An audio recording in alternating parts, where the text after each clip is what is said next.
Lawfully এটা এসছে, আমরা ইনভেস্টিগেশন করছি, ইনভেস্টিগেশন পারপাসে এখানে যা উনি লোকসভা এই বিধানসভা স্পিকারকে একটা চিঠি দিয়েছে, সেখানে জানানো হয়েছে রেজলিউশনটা এখানে হয়েছে 30B Harish Chatterjee street, and এইটাই 30B হরিশ চ্যাটার্জি স্ট্রিট। অভিষেক মানে in absence of Abhishek Banerjee I cannot allow you. এটা তো লফুলি হয় না, তাহলে এটা তো আইনত আপনি পারেন না। না কেন আমি আপনি ইন অ্যাবসেন্স অফ কী করে করবেন?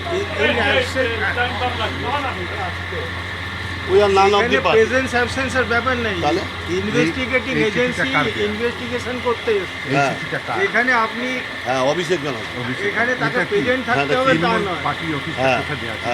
হ্যাঁ দেখেছি, আমি দেখেছি জেনারেল সেক্রেটারি অল ইন্ডিয়া। ওই জন্য আমরা কিন্তু আমরা দিতে বলতে পারবো, আপনাকে অ্যালাউ করতে পারবো। ওদের প্রেজেন্সটা আপনারা করবেন, আমরা ওদের প্রেজেন্সের তো ব্যাপার নেই। তাহলে আপনি কোথায় করবেন? আমরা কি করে আপনাকে অ্যালাউ করবো? আপনি কে? আপনার আমি এখানে এখন আপাতত ভলেন্টিয়ার সার্ভিস দিচ্ছি ইনচার্জ। নাম?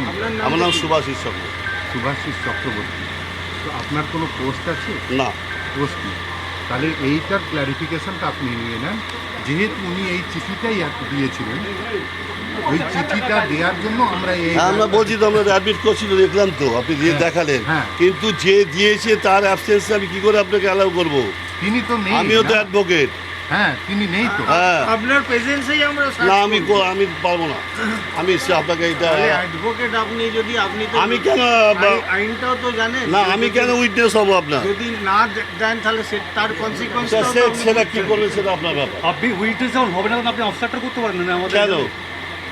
আমরা একটা জায়গায় প্লেস সার্চ করব। এখন আমি এখানে আমরা কোনো ইললিগাল কাজ করতে আসিনি, আমরা তো আইনত একটা কাজ করতে এসেছি। কিন্তু আপনি সার্চটা করবেন, আপনি আমাকে জিজ্ঞাসা করেন বা লোকজন আছে যদি দু চারজন তারা জিজ্ঞাসা করেন, তাকে জিজ্ঞাসাবাদ করতে হবে। জিজ্ঞাসাটা তো পারপাস নয়, আমাদের সার্চটা হচ্ছে পারপাস। আমি তো আপনাকে পারবো না। আমি কেন বলছি, আমি কোনো চার্জে না হয় আপনাকে। আপনার পারমিশন নেওয়াটা আমাদের ব্যাপার না, আপনাকে ইনফর্ম করলাম যে আমরা এসছি এই জন্য। আমি তো আপনার পারমিশন নিয়েই আমাদের করতে হবে এমনটা না, না সে আমি জানি আইনে কি আছে না। কিন্তু আমি আপনাকে বলি যে যে ব্যাপারে এসছেন যার চিঠির জন্য, তার অ্যাবসেন্স আমি কি করে তার না থাকলে হয় না স্যার। কি করে করবেন সেটা? করুন, আপনি করুন, আমার অসুবিধা নেই। আপনি কনসিকুয়েন্স ফেস করবেন, আমার কি। আমি সিআইডিকে আপিল করলাম যে আপনি অভিষেক ব্যানার্জির চিঠি নিয়ে এসছে, আমরা সমস্ত কোঅপারেশন করব। তারা এখন দিল্লিতে আছে, দিল্লি থেকে আসলেই আপনারা আসবেন। না আমি কাউকে জানি না, আমি কেন জানি? হ্যাঁ আমি জানাবো নিশ্চয়ই, জানাবো। আমি এখন জানাবো কেন? আমি না, আমি বাধা দিচ্ছি না। আপনার একই কথা বলে আমি আপিল করতে এসেছি, তো সিআইডি কি বললো আমি জানি না। আমার আপিল যা চিঠি নিয়েছেন সেই নিয়ে ইন অ্যাবসেন্স অফ হিম আপনি উনি আসতে আপনার সঙ্গে কোপারেশন। আমি একটা কথা বলি, আপনি 7 দিন করেছেন আর দুদিন তো চাইছি টাইম।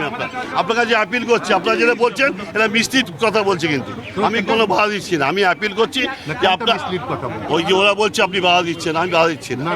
আমার কথা হচ্ছে বাধা দেওয়ার মানে কি?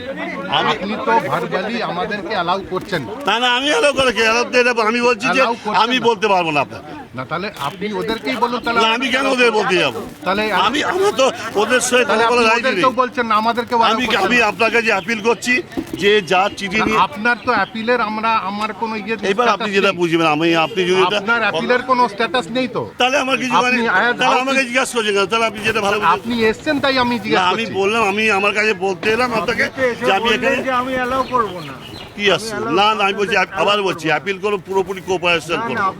না না আপনার সঙ্গে এক কথা আপনার সঙ্গে শুনবো না। আমি যা বলছি যে আমি আবার বলছি, আমার অ্যালাউয়ের কোনো ব্যাপারটা হচ্ছে ইন অ্যাবসেন্স অফ যে অ্যাপ্লিকেন্ট বা যার কথায় এসছেন তাকে ছাড়া তো আমি বলতে পারবো না। I have not knowledge. না আমি বলবো না। আপনি কি ঢুকবেন না বিষয়ে আপনার ব্যাপার।